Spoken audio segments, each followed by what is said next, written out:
За та бүхэнд Монгол Улсын ерөнхий сайдын захирамжийг танилцуулсан. За би сая хэлэхдээ нэгдсэн Монгол Улсын ерөнхий сайдын захирамж гарсан гэж зүгээр хэлээгүй. Монгол Улсын үндсэн хууль заасанчлан манай улс бол нэгдмэл улс. Холбооны улс биш. Муж улсуудад хуваагддаг. Нэг төртэй нэг Монгол Улсын их хурал нэг ерөнхий сайдтай.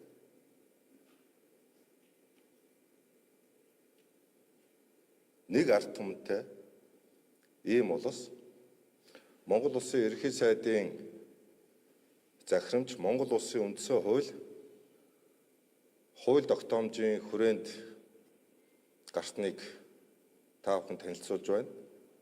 Монгол Улсын үндсэн хууль болон засаг захиргаа нутаг дэвсгэрийн нэгж түүний удирдлагын тухай хууль заасанчлан Монгол Улсын ерөнхий сайдын захирамж гарснаар дараагийн ерөнхий сайдыг 14 хоногийн хугацаанд иргэдийн хурлаас Монгол Улсын ерөнхий сайдад нэр дэвшүүлэх ийм одоо хуульчлагдсан харилцаатай байгаа. Энэ хууль тогтоомжийн дагуу дараагийн нийслэл хотын засаг даргыг нэр дэвшүүлж томилох хүртэлх хугацаанд мөнхөд дарга өөр гүйцэтгэх нь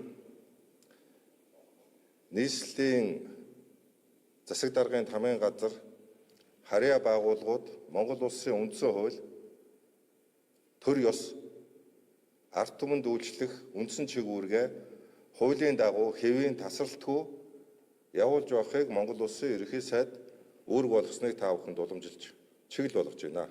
Баярлалаа.